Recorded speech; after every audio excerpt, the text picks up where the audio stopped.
নমস্কার বন্ধুরা, আমি মন্দিরা। আমার চ্যানেল মন্দিরাস ট্রেন্ডি পঞ্চব্যঞ্জনে আপনাদের সকলকে স্বাগত জানাচ্ছি।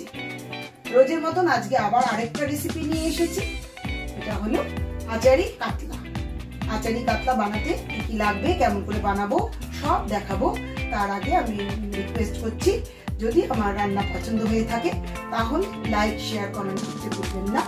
আর যদি এখনো নতুন হয়ে থাকে তাহলে সাবস্ক্রাইব করবেন প্লিজ। এই রেসিপির জন্য প্রথমেই লাগছে যেটা হচ্ছে কাতলা মাছের বড় বড় 4টে টুকরো আমি নিয়েছি। এর সাথে নিয়েছি কাশ্মীরি লাল লঙ্কার গুঁড়ো, এমনি লঙ্কার গুঁড়ো, ঝাল লঙ্কার গুঁড়ো, ধনে গুঁড়ো, জিরের গুঁড়ো, আদা রসুন নিয়েছি, এটা আমি পিষে নেব, কালো জিরে, সাদা সর্ষে, হলুদ, নুন, কাঁচা লঙ্কা, পেঁয়াজ, আচার, সর্ষের তেল। বন্ধুরা, তাহলে এখন রেসিপিতে যাওয়া যাক। চলুন রেসিপি কিভাবে তৈরি করছি আপনারা দেখতে থাকুন। মাছটাকে ম্যারিনেট করব, তার জন্য এতে কিছুটা হলুদ দিয়ে দিলাম, তার সাথে এর সাথে আমি নুন দিয়ে দিলাম, এসে একটু লঙ্কার গুঁড়ো দিয়ে দিলাম, কালারটা ভালো হবে মাছ ভাজার পর।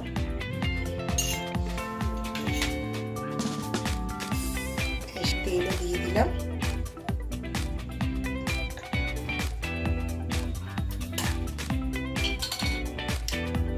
এর সাথে আমি একটু আমের আচারের মশলা একটু দিয়ে দিলাম, এটা ম্যারিনেট হবে।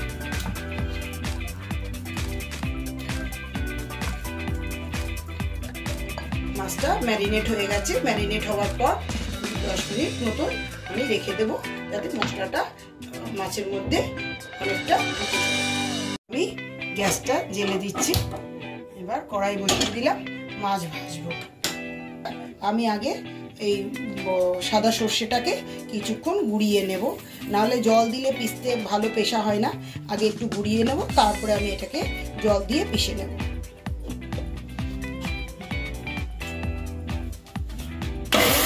এতে একটু জল দিয়ে পিষবো।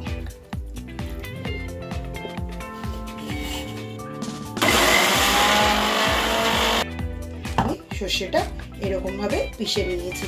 আমি সাদা সর্ষে দিয়েছি, আপনারা কেউ চাইলে কালো সর্ষে দিয়েও করতে পারেন। বন্ধুরা, আমি আগে আদাটা ছোট ছোট পিস করে কেটে নিয়েছি। আমি আমার ভিডিওতে অনেকবার বলেছি আদা ছোট করে কেটে নিয়ে মিক্সিতে দিতে হবে, না হলে মিক্সির খারাপ হয়ে যাওয়ার চান্স থাকে। এই যে আমি আদাটা মিক্সিতে দিয়ে দিচ্ছি, সাথে 10-12টা রসুনের কোয়াও। এতে রসুনটা কম পড়ে, কারণ তাহলে আচারের গন্ধটা বেশি আসবে। সামান্য জল দিচ্ছি, এতে একটা কাঁচা লঙ্কা ভেঙে দিচ্ছি। যেহেতু আমরা ঝালটা কম খাই, ঝালটা যে যার নিজের মতন, বেশি খেলে বেশিও দেওয়া যেতে পারে। আমি একটা বাটিতে ঢেলে দিচ্ছি আদা রসুন বাটাটা। আমি মাছ ভাজার জন্য তেল দিয়ে দিচ্ছি, এরা আর মাছটাও ভাজতে বড় বড় মাছ তো সেই জন্য আমি একটু বেশি তেল দিচ্ছি। এখানে 4 বড় চামচ মতন তেল আমি ঢেলে দিচ্ছি। বন্ধুরা, এই যে মাছের তেল একদম ভালোভাবে গরম হলে তবে মাছ ছাড়তে হবে, নাহলে মাছ তো লেগে ধরবে কড়াতে।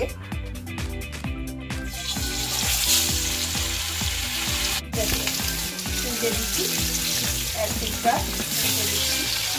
এবার মাছটা খুব কড়া করে ভাজা হয়ে গিয়েছে, এরকম লাল লাল করে ভাজা হয়ে গিয়েছে। এবার মাছটা আমি তুলে নিচ্ছি। দেখুন ফ্রেন্ডস, মাছগুলো আমার ভাজা হয়ে গিয়েছে। এইরকম ভাবে কড়া করে ভাজতে হবে। ফ্রেন্ডস, এই ভাজা তেলটার মধ্যে আমি আরেকটু সামান্য তেল দিয়ে নিচ্ছি। একটু যখন আপনারা ঘরে তৈরি করে খাবেন তখন একটু কম তেল দেবেন, তেলটা এখন একটু আমি বেশি দিচ্ছি। এর মধ্যে আমি ফোড়ন দিচ্ছি কালো জিরে। এবার আমি কালো জিরেটা গরম হয়ে গিয়েছে। এবার আমি ছোট ছোট করে কেটে রেখেছি পেঁয়াজ, এখানে একটা বড় পেঁয়াজ আছে, একটু হালকা সোনালি করে ভেজে নিতে হবে। বাটা, রসুন বাটা, আদা বাটা 2 চামচ ভরে দিয়ে দিলাম। এবার একটু এটার কাঁচা গন্ধ চলে গেলে আমি পরের মশলাগুলো অ্যাড করব। আমি এতে ছোট 1 চামচ মতন আমি হলুদ দিয়ে দিলাম, লঙ্কার গুঁড়ো এটাও যে যার স্বাদ অনুযায়ী, এটা আমি 1/2 টিস্পুন দিচ্ছি, যেহেতু আমরা লঙ্কার গুঁড়োটা কম খাই। দিচ্ছি নুন, এটা আন্দাজ মতন দিচ্ছি, পরে টেস্ট করে লাগলে আর একটু দেব। 1/2 চামচ ধনের গুঁড়ো আছে, এখানে 1 চামচ মতো জিরের গুঁড়ো আছে, 1 চামচ লাল লঙ্কার গুঁড়োটাও এখানে 1 চামচ আছে, সেটাও দিয়ে দিলাম এটা রঙের জন্য।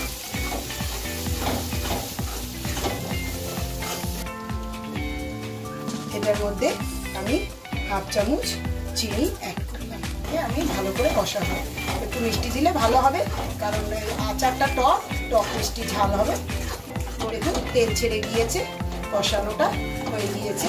এবার আমি লাস্টে সর্ষে বাটাটা অ্যাড করব, কারণ সর্ষে বাটাটা প্রথমে অ্যাড করলে সর্ষে বাটা বেশি গরম করলে তেতো হয়ে যায়।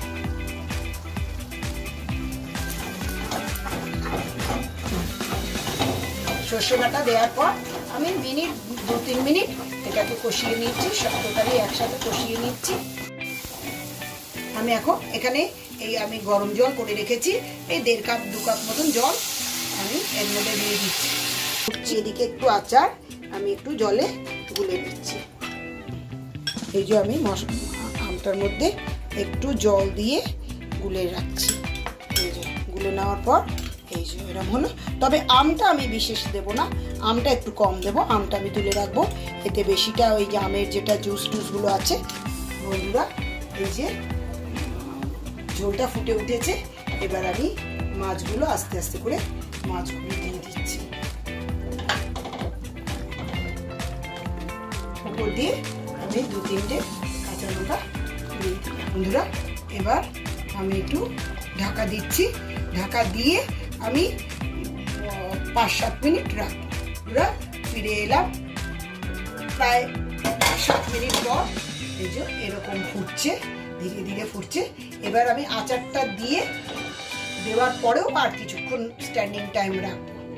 এই যে আমি আচারের মশলাটা অ্যাড করছি।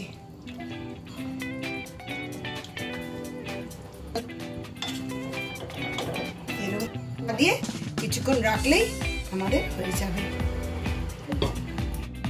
বন্ধুরা ফিরে এলাম, আবার সেই 5-7 মিনিট পরে ফিরে এলাম, আমার হয়ে গিয়েছে। এবার আমি সার্ভ করব।